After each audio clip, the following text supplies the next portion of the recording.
નમસ્કાર દર્શક મિત્રો, દ્રષ્ટિકોણ ન્યૂઝના સ્ટુડિયોની અંદર તમારું સ્વાગત છે. હું છું નેન્સી અને આજે આપણે વ્યક્તિ વિશેષ કાર્યક્રમની અંદર ખાસ ઉપસ્થિત થયા છે. આપણા જીવનની અંદર એવી ઘણી બધી ઘટનાઓ બને છે કે આપણને બોડીની અંદર કંઈ પણ ઇફેક્ટ થાય છે તો આપણે તેને લેટ ગો કરતા જઈએ છીએ અને આપણા બોડી ઉપર આપણે ધ્યાન જ નથી આપતા, પણ એ બધું લોંગ ટાઈમે આપણા બોડીને વધુ નુકસાન કરી શકે છે. તો વ્યક્તિ વિશેષ કાર્યક્રમની અંદર આજે આપણે એવા વ્યક્તિ સાથે ઉપસ્થિત થયા છે જે આપણને ઘણી બધી માહિતી આપશે. તો વ્યક્તિ વિશેષ કાર્યક્રમની અંદર ખાસ આપણી વચ્ચે ઓર્થોપેડિક ડોક્ટર મોહિત માવાણી આપણી વચ્ચે ઉપસ્થિત છે. સર, સ્ટુડિયોમાં આપનું સ્વાગત છે. Thank you madam. અને સર આપણી સાથે છે તો આપણા જીવનમાં આપણને ઉપયોગી બને એવી વાતો કરવાના છે, તો છેલ્લે સુધી જોડાયેલા રહેજો મારી સાથે. સર, આ જર્નીની શરૂઆત કેવી રીતે થઈ અને તમારું મને થોડુંક બેઝિક ઇન્ટ્રોડક્શન અમારા દર્શકોને જણાવશો. મારું નામ ડોક્ટર મોહિત માવાણી છે. હું ઓર્થોપેડિક સર્જન છું. 2005માં મેં મારું 12th કમ્પ્લીટ કરીને MBBSમાં સ્મીમેર મેડિકલ કોલેજમાંથી મેં મારો અભ્યાસ પૂર્ણ કર્યો હતો. ત્યારબાદ કસ્તુરબા મેડિકલ કોલેજમાંથી મેં ડિપ્લોમા ઓર્થોપેડિકની ડિગ્રી લીધેલી હતી અને ત્યારબાદ ફર્ધર સ્ટડી ડિપ્લોમા ઓર્થોપેડિક પછી DNB ઓર્થોપેડિકની સ્ટડી મેં જયપુરથી કરેલી હતી. 2016માં મેં મારી હોસ્પિટલની શરૂઆત કરી હતી. અત્યારે એક હોસ્પિટલ મારી ઇન્ફિનિટી હોસ્પિટલ તરીકે લાલ દરવાજા ઇન્ફિનિટી ટાવરમાં કાર્યરત છે અને બીજી હોસ્પિટલ મારી apex orthopaedic and I hospital તરીકે યોગી ચોકમાં કાર્યરત છે.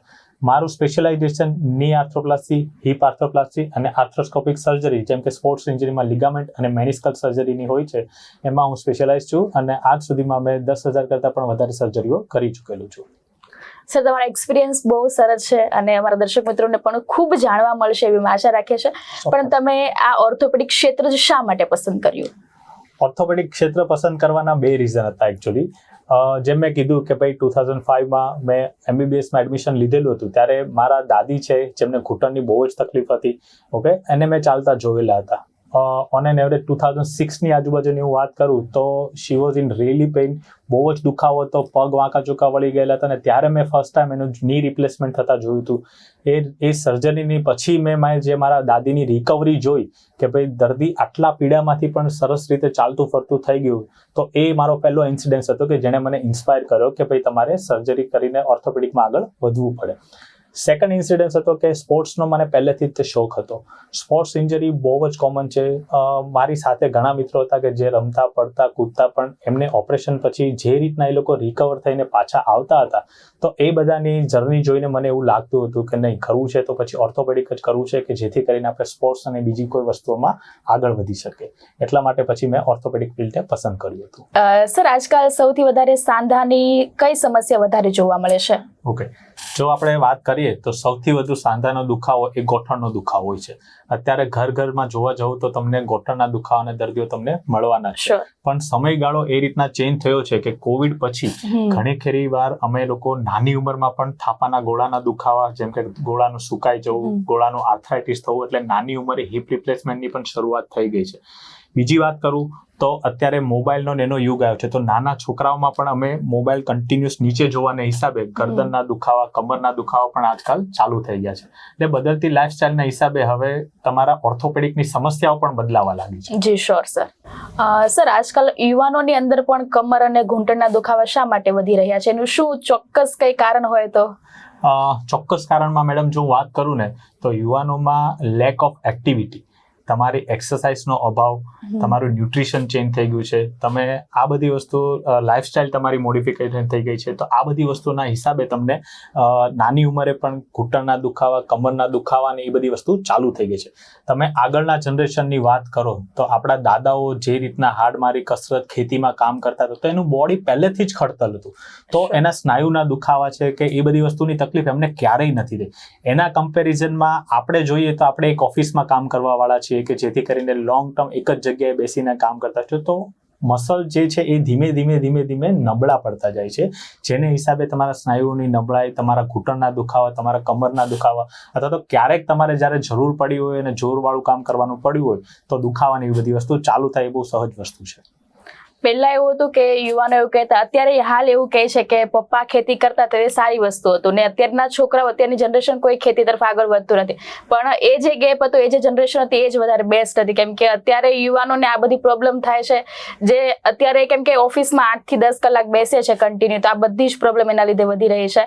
તો આજે યુવાનોએ બી થોડી કસરત, એરોબિક્સ છે કે યોગા છે, જીમ જોઈન કરવું જોઈએ, અને આવી બધી સમસ્યાથી તો લોકો બાકાત થઈ શકે છે. સાચું કીધું છે મેડમ, કે આપણી આગળની પેઢીએ જે ખેતી કરી છે, તો હવે એક્સરસાઇઝ આજની પેઢીએ જીમમાં જઈને કરવી પડે છે. વસ્તુ સેમ જ છે, તમારે વજન ત્યાં બી ઉચકવાનું હતું, વજન અહીંયા બી ઉચકવાનું છે. તો જે ખડતલ શરીર ત્યારે બન્યું હતું, એ ખડતલ શરીર આજે બનાવવા જવું પડે છે.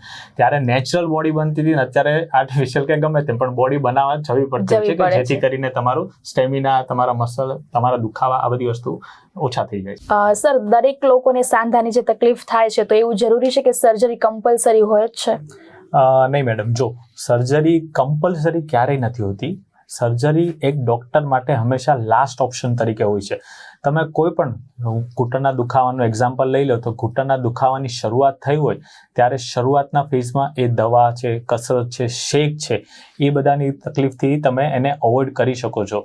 તમારે ચાલવામાં થોડી ઘણી ચેન્જીસ કરવી પડે, તમે લાઇફસ્ટાઇલ મોડિફિકેશન કરો, નીચે બેસવાનું, ઉભડક બેસવાનું ટાળો. આ બધી વસ્તુ કરવાથી લગભગ તમારા શરૂઆતના ઘૂંટણના દુખાવાની બધી વસ્તુ સારા થઈ જતા હોય છે. હા, ઇનકેસ તમે આવું બધું કર્યું તો પણ એની પછી બી ઘણા ખરા ઓપ્શન આવતા હોય છે, કે જેમાં ઘૂંટણમાં અમે ઇન્જેક્શન આપતા હોય છે, ઓઇલનું ઇન્જેક્શન આપતા હોય છે. તો આવી બધી વસ્તુથી જો તકલીફ સારી ના થાય તો લાસ્ટ ઓપ્શન તરીકે અમે એવું કહેતા હોય છે કે ભાઈ તમારે ઓપરેશન કરવું પડશે. અને ઓપરેશન પણ એમાં કંઈ ગભરાવાની જરૂર નથી, એ પણ તમારો એક ટ્રીટમેન્ટનો જ પાર્ટ છે. જે છેલ્લી વસ્તુ હોય છે, શરૂઆતના સ્ટેજમાં કોઈ પણ ડોક્ટર તમને ક્યારેય પણ સર્જરીની સલાહ નહીં આપી શકે. જ્યાં સુધી બીમારી તમારી દવા અને કસરતથી મટતી હોય ત્યાં સુધી તમારે ઓપરેશનની જરૂર નથી હોતી. સર, તમારી વાત રાઈટ છે, પણ અત્યારે કેવું છે કે પેશન્ટને એવું હોય કે હું દવાખાને જઈશ ને ડોક્ટર મને સર્જરી કરી આપશે. તો અમુક એવા બી પેશન્ટ છે કે તે ડાયરેક્ટ ડોક્ટર પાસે જવાથી ડરે છે. તો તમારી વાત ધ્યાનમાં રાખીને પેશન્ટે સમજવું જોઈએ કે આ કોઈ પણ સર્જરી તાત્કાલિક કરવામાં આવતી નથી. એટલે પહેલા ડોક્ટરની સલાહ લઈને જરૂરી જણાય તો જ ડોક્ટર કરે છે. અત્યારે લોકો ડોક્ટરથી પણ બીતા થઈ ગયા છે. કેમ પહેલા શરૂઆતમાં પોલીસથી ડર લાગતો, હવે ડોક્ટરથી બી ડર લાગે છે કે નહીં સર્જરી કરી આપશે તો કે બીજું કહેશે તો. પણ દર્દીએ પણ સમજવાની જરૂર છે કે જે પણ આપણે રૂટીનમાં થતું હોય છે, તો 1 by 1 જે સલાહ લઈએ ત્યાર પછી જો કઈ ઓપ્શન ના હોય તો લાસ્ટ ઓપ્શન આપણે સર્જરી તરફ જઈએ છીએ. જી શ્યોર સર. સર, આર્થરાઇટિસ અટકાવી શકાય કે દૂર કરી શકાય એવું કઈ ઓપ્શન? મેડમ, જો આર્થરાઇટિસ અટકાવી શકાય તો એનો જવાબ છે ના. એને તમે ધીમો પાડી શકો, એને તમે રોકી શકો, પણ એને તમે દૂર ના કરી શકો. આનું એક એક્ઝામ્પલ આપું તો, જે આગ લાગી હોય ને, ઓકે, તો એમાં કેવું અમુક વસ્તુ બળી જાય છે. હવે બળી ગઈ એને ભૂલી જાઓ, જે છે એને બચાવો, ચોખ્ખી જ વસ્તુ. ઓકે, એટલે આર્થરાઇટિસ ઉંમરના હિસાબે થતી વસ્તુ છે, કે જેમ આપણા વાળ સફેદ થાય છે તો એ પ્રમાણે ધીમે ધીમે જેમ ઉંમર વધશે એ પ્રમાણે આર્થરાઇટિસ આગળ વધવાનો જ છે, અને એ બધાનો જ વધવાનો છે. એને ધીમો કઈ રીતના પાડી શકાય? તો ધીમો પાડવા માટે પણ અમુક વસ્તુ છે કે તમારું લાઇફસ્ટાઇલને તમે મેન્ટેન રાખો, તમે તમારા મસલને એક્સરસાઇઝથી એનાથી મજબૂત રાખો, જેથી કરીને બધો જ ભાર તમારા ઘૂંટણ પર ના પડે. તમારા મસલ એટલા મજબૂત હશે કે એટલીસ્ટ તમારું 50% પણ જો વેઇટ ગેઇન કરી લેશે ને તો પણ તમારો આર્થરાઇટિસ ડિલે થતું હોય છે. આજ ઘણા બધા પૂછતા હોય છે કે ભાઈ 40ની ઉંમરમાં ઘૂંટણ ઘસાઈ ગયા, 50ની ઉંમરમાં ઘૂંટણ ઘસાય, પણ અમે જોયેલા છે કે આપણા આગળની પેઢીવાળા 70, 80 વર્ષે પણ એમ જ દોડતા. કેમ કે એમની લાઈફસ્ટાઈલ જ એવી હતી કે રોજ હાડમારીનું કામ કરવાનું, એના સ્નાયુઓ એવા મજબૂત હતા કે જેથી કરીને એ લોકોને ડિલે આર્થરાઇટિસ થતું હતું. તો લાઈફસ્ટાઈલ મોડિફિકેશન, તમારા ન્યુટ્રિશન, આ બધી વસ્તુઓ બહુ હેલ્પ કરતી હોય છે કે જે તમારા ઘૂંટણના ઘસારાને ધીમો પાડતો હોય છે, પણ એને અટકાવી શકાવો તો પોસિબલ નથી. સર, લાંબા સમય માટે જો ઓફિસ વર્ક કરતા હોય છે એવા લોકોને તમે શું સલાહ આપવા માંગશો, જે બેસીને વર્ક કરતા હોય? જો લાંબા સમય માટે ઓફિસમાં બેસવું એ ડેફિનેટલી થોડુંક અઘરું પડી જતું હોય છે. આજકાલ લગભગ બધા જ લોકો ઓફિસમાં બેસીને જ કામ કરતા હોય છે. આનું એક્ઝામ્પલ એ તો અમે જ્યારે 10મા 12મામાં હતા તો કેવું છે કે અમે તે 8-8, 10-10 કલાક કન્ટિન્યુઅસ બેસીને બધું કામ કરતા, પણ ત્યારે એજ નાની હતી. આજકાલ જે ઓફિસ વર્કમાં કામ કરે છે એટલીસ્ટ 35-40ની આજુબાજુ હોય છે. ઉંમર વધવાની સાથે તમારા મસલ હંમેશા નબળા પડતા હોય છે કે જો એને રેગ્યુલરલી તમે મેન્ટેન ના કરતા હોય. ઓકે, એટલે સ્ટીફનેસ સ્ટીફનેસ આવવાના ચાન્સીસ વધી જતા હોય છે, તમારું બોડી એકની એક પોઝિશનમાં રહીને અકળાઈ જતું છે. તો એવરી હાફ એન અવર તમે ઊભા થાવ, થોડું સ્ટ્રેચિંગ કરો, થોડું મોબિલાઇઝ કરો, આમ તેમ ફરવા જાઓ, પાણી પી લો, કંઈ પણ વસ્તુ કરવાની, તો જેથી કરીને સ્ટીફનેસ ઓછી આવશે અને કંઈ પણ વાંધો નહીં આવે. ઉંમરના હિસાબે આપણે જે ઘૂંટણમાં કહેતા હોય છે કે ઓઇલ છે, ઓઇલનો ઇન્જેક્શનની વાત કરતા હોય છે, તો એ ધીમે ધીમે એની ચિકાસ ઓછી કરતી હોય છે કે જેના હિસાબે અમુક ઉંમર પછી તમને સ્ટીફનેસના ચાન્સીસ વધી જતા હોય છે. એટલે એવરી થોડા મિનિટે બધા લોકો માટે અલગ અલગ પીરિયડ છે. એવું નથી કે અડધી કલાક, પણ એટલીસ્ટ અડધીથી પોણી કલાકે તમે થોડુંક એટલીસ્ટ બોડીને ફ્રી કરવા માટે સ્ટ્રેચિંગ કરી આવો, એક આંટો મારી આવો, પાણી પી આવો, તો પણ તમને આ બધા મસલના દુખાવાની બધા ઓછા થઈ જતા હોય છે. સર, આપણે નોર્મલી ફ્રી બેઠા હોય તો આપણે ટચાકડા ફોડતા હોઈએ છીએ, તો ટચાકડા ફોડવાથી આર્થરાઇટિસનો જે પ્રોબ્લેમ છે એ જોખમ વધી શકે છે? નહીં મેડમ, એ બિલકુલ ખોટી વસ્તુ છે કે ટચાકડા ફોડવાથી ઘણા લોકો કહેતા હોય છે કે આ ટચાકડા ફોડ્યા અને આના લીધે આર્થરાઇટિસ વધ્યું છે. એ ટચાકડા ફોડવાને અને આર્થરાઇટિસને કોઈ વસ્તુ લેવા દેવા નથી. એ ટચાકડા ફોડવાનો અવાજ, જેમ મેં આગળ ક્વેશ્ચનમાં જ કીધું કે સાંધાની અંદર હંમેશા ઓઇલ હોય છે, એ ઓઇલની અંદર પરપોટા થતા હોય છે. જેમ પાણીની ડોલમાં કેમ આપણે હાથ ફેરવીએ અને બબલ બનતા છે, તો આ જે અવાજ છે ને એ બબલના ક્રેકલિંગનો અવાજ છે. એ કોઈ પણ તમારા સાંધો ઘસાતો હોય કે બીજી કોઈ પણ વસ્તુનો અવાજ નથી હોતો.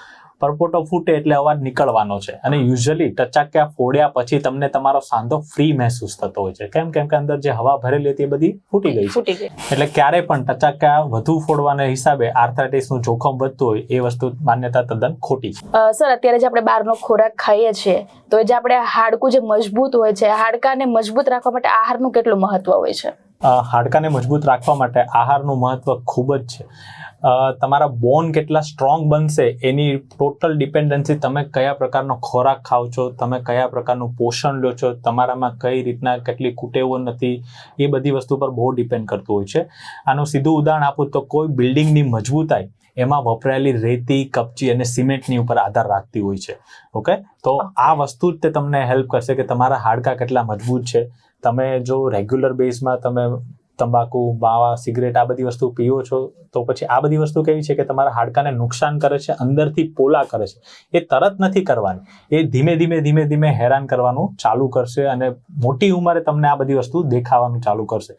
એટલે તમે જે પણ પોષણ તત્વો ખાઓ છો એના તમારા ન્યુટ્રિશન, તમારા પ્રોટીન, તમારું કેલ્શિયમ, આ જ બધી વસ્તુ છે કે તમારા બોનની મજબૂતાઈ નક્કી કરતી હોય છે.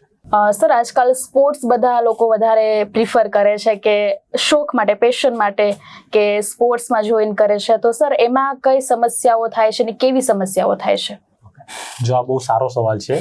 સ્પોર્ટ્સ ઇન્જરી તમે આજકાલ જોતા જશો કે ભાઈ ચલણ આવ્યું છે કે આપણે બોક્સ ક્રિકેટ ટુર્નામેન્ટ રમાય છે, ઘણી બધી વસ્તુઓ આપણે રમતા હોઈએ છીએ, પણ એના સૌથી મોટી કારણ એ છે ઈજાઓનું કે એમાં આપણે કોઈ પણ રેગ્યુલર બેઝિક્સ ઉપર સ્ટ્રેચિંગ કર્યા વગર, તમારા બોડીને નોર્મલ કર્યા વગર જ આપણે રમવાનું ચાલુ કરી દેતા હોય છે. કોઈ પણ લોકો એકદમ ગંભીરતાથી નથી રમતા કે ભાઈ મોજ માટે રમી લેતા હોય છે, મહિને એક વખત રમવા જતા હોય છે. ટુર્નામેન્ટો ચાલુ થાય તો ગયા વર્ષે રમ્યો હોય સીધા આ વર્ષે રમવાની ચાલુ થઈ જાય છે. એ રેગ્યુલર બેઝ પર એનો એક્સરસાઇઝ કે એનો પ્રોટોકોલ ફોલો નથી થતો. આઈડિયલ વસ્તુ એવી છે કે તમે કોઈ પણ સ્પોર્ટ્સ ચાલુ કરો એના એટલીસ્ટ 3-4 અઠવાડિયા પહેલા રેગ્યુલર રનિંગ ચાલુ કરો, રેગ્યુલર સ્ટ્રેચિંગ ચાલુ કરો, તમારા સ્નાયુની એની મજબૂતાઈ ચાલુ કરો, તો જઈને તમને સ્પોર્ટ્સમાં ઇન્જરી થવાના ચાન્સીસ ઓછા હોય છે. ઇન્જરી થવાના ચાન્સીસ ઓછા હોય છે, નહીવત તો નથી થતા. તમે ઇન્ટરનેશનલ પ્લેયરોને જો તમે ઇન્જર થતા જોઈએ તો કે જેનો વર્કઆઉટ આટલું બધું હેવી હોય છે કે આટલું સ્ટ્રેનસ હોય છે, તો બી જો એ લોકો ઇન્જર થતા હોય છે તો આપણે થવાના ચાન્સીસ હોય છે. પણ તમે ઓછા કઈ રીતના કરી શકો કે ચાલતી ફરતી વખતે, દોડતી વખતે ધ્યાન રાખો, રેગ્યુલર ની કેપ પહેરવાનું રાખો, રેગ્યુલર હાઇડ્રેટ રહો, નહીતર ક્રેમ્પ્સ આવી જતા હોય છે. એટલે આ બધી વસ્તુ જો તમે ધ્યાન રાખો ને તો સ્પોર્ટ્સમાં ઈજાના ચાન્સીસ ઓછા થઈ જતા હોય છે. આજકાલ સ્પોર્ટ્સમાં મોસ્ટલી જે અમારે ટેકલ થતું હોય છે એ સ્પોર્ટ્સમાં લિગામેન્ટ ઇન્જરી અને મેનિસ્કલ ઇન્જરી, એટલે ગાદીની સમસ્યા. કેમ કે એમાં કેવું થતું હોય કે જર્ક મુવમેન્ટ સાથે તમારે જ્યારે દોડવાનું થતું હોય છે, તમારે રનિંગ એક્ટિવિટી કે કૂદકો મારવાનો થતો હોય છે, તો એમાં આ બધી વસ્તુઓ ઈજા થવાને મોસ્ટ કોમન ચાન્સીસ હોય છે. એટલે ડેફિનેટલી તમે શરૂઆતમાં તમે એમાં એક્સરસાઇઝ, વોર્મઅપ, સ્ટ્રેચિંગ આ બધી વસ્તુ પર ધ્યાન આપો.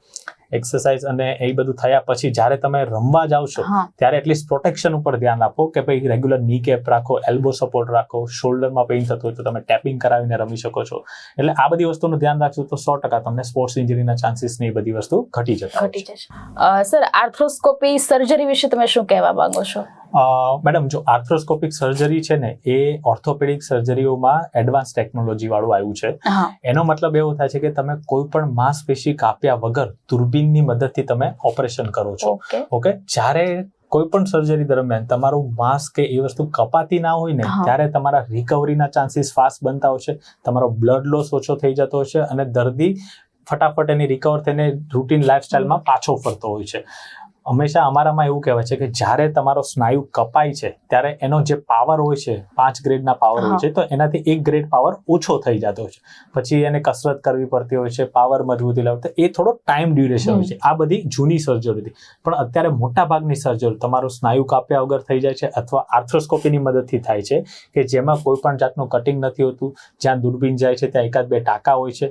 તમારી રિકવરી ઝડપી થઈ જાય છે અને યુઝ્યુઅલી 1-2 મહિનાની અંદર દર્દી પાછો ફરી જતો હોય છે.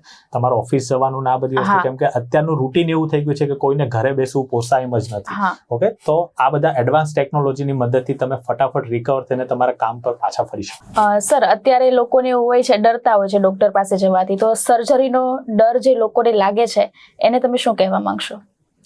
સર્જરીનો ડર હોવો બહુ સહેજ વસ્તુ છે. સર્જરીના ડર કરતા પણ એના કોમ્પ્લિકેશનનો ડર દર્દીઓને વધુ થતો હોય છે, કેમ કે એમણે કેવું છે કે ભાઈ કોઈને ખરાબ થતા જોયા છે એટલે એને ગભરામણ થઈ જતી કે મારી સાથે પણ આવું થશે તો. 100માંથી 1 દર્દી, ઘણીવાર એવું 1% ચાન્સીસ હંમેશા બધી જ વસ્તુઓનો કોમ્પ્લિકેશન રેટ હોય છે. તમે સારામાં સારા સર્જન પાસે કરાવો કે સારામાં સારી જગ્યાએ કરાવો, પણ there are some complication chances. But એની સામે તમે 99 દર્દી સારા થયા છે કે જેને કોઈ જ તકલીફ નથી, તમે એનું એક્ઝામ્પલ લો.